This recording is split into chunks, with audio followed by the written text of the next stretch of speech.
INTUC താക്കീതുമായി KPCC നേതൃത്വം. SUCI സമരത്തെ തള്ളിപ്പറഞ്ഞതിനാണ് താക്കീത്. കോൺഗ്രസ് അനുകൂല സമരത്തെ തള്ളിപ്പറഞ്ഞ നിലപാട് തിരുത്തണമെന്നാണ് ആവശ്യം. SUCI സമരം അനാവശ്യമെന്നായിരുന്നു INTUC സംസ്ഥാന പ്രസിഡന്റ് R. ചന്ദ്രശേഖരൻ പറഞ്ഞത്. SUCI നേതൃത്വത്തിലുള്ള ആശമാരുടെ അനിശ്ചിതകാല സമരം അനാവശ്യമെന്നായിരുന്നു INTUC നിലപാട്. സംയുക്ത ട്രേഡ് യൂണിയൻ ഭാരവാഹികളുമായി ആരോഗ്യമന്ത്രി നടത്തിയ ചർച്ചയിലും R. ചന്ദ്രശേഖരൻ ഇതേ നിലപാടാണ് സ്വീകരിച്ചത്. INTUC സംസ്ഥാന അധ്യക്ഷന്റെ നിലപാടിനെതിരെ മുതിർന്ന കോൺഗ്രസ് നേതാക്കൾ വിമർശനവുമായി രംഗത്തെത്തിയിരുന്നു. തിരുവനന്തപുരം DCC KPCCക്ക് പരാതിയും നൽകി.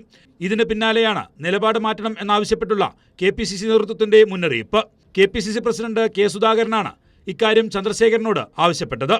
കോൺഗ്രസ് ഒരു തീരുമാനമെടുത്താൽ അതിനുമേലെ പറയാൻ ഒരു പോഷക സംഘടനയ്ക്കും അധികാരമില്ലെന്ന് സെക്രട്ടേറിയറ്റ് നടയിലെ സമരവേദിയിലെത്തിയ K. മുരളീധരൻ പ്രതികരിച്ചു. ഇന്ന് KPCC പ്രസിഡന്റ് ഔദ്യോഗികമായി തന്നെ താക്കീത് ചെയ്തുകൊണ്ടുള്ള കത്ത് നൽകിയിട്ടുണ്ട്. ഇവിടെ ഒരു കാര്യം മനസ്സിലാക്കേണ്ടത്, കോൺഗ്രസ് പാർട്ടി ഒരു തീരുമാനം എടുത്താൽ അതിൻ്റെ മേലെ പറയാനുള്ള അധികാരം ഒരു പോഷക സംഘടനകൾക്കും ഇല്ല.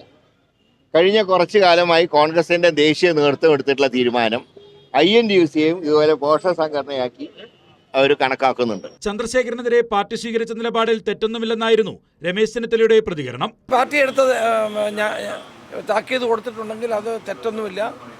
അത് ഇത്തരം കാര്യങ്ങളിൽ പാർട്ടിയുടെ നിലപാടിനോടൊപ്പം INTUC നിൽക്കേണ്ടതാണ്. CITU, AITUC, STU ഉൾപ്പെടെയുള്ള ട്രേഡ് യൂണിയനുകളും SUCI സമരത്തെ നേരത്തെ തള്ളിപ്പറഞ്ഞിരുന്നു. കൈരളി ന്യൂസ്, തിരുവനന്തപുരം.